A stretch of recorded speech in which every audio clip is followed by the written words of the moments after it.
আসসালামু আলাইকুম, কেমন আছেন সবাই? আমি তহিদুল ইসলাম সানি চলে এসেছি তহিদ ব্লগের নতুন একটা ভিডিও নিয়ে। আজকে আমরা যেটা করব সেটা হলো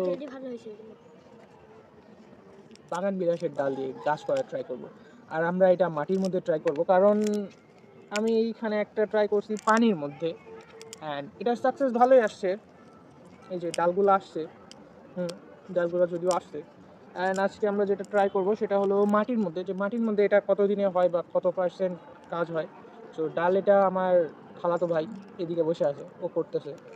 এই ডালগুলা হালকা পরিমাণে আমরা এটা ছিলে নিয়ে এটার সাথে অ্যালোভেরার যে ডাল আছে সেটা একটু ঘষে নিতে হবে, অথবা যদি আপনাদের কাছে রুট হরমোন যদি থাকে সেটাও ব্যবহার করতে পারেন। আমার কাছে নাই, আমি গরিব মানুষ, সো আমি অ্যালোভেরা ইউজ করতেছি। এটার পর যেটা করতে হবে, মাটিতে বসাতে হবে। এখানে আমার পাশে মাটি আছে, আমি বসাই দিলাম। তো আমার দুইটা ডাল বসানো হয়েছে, অ্যান্ড এটার আপডেটগুলো আমি যখন এগুলা একবারে রেডি হয়ে যাবে আপডেট দেওয়ার মতো, তখন আমি দিয়ে দেবো। আজকের মতো এতটুকু। Share, comment and subscribe. Bye bye.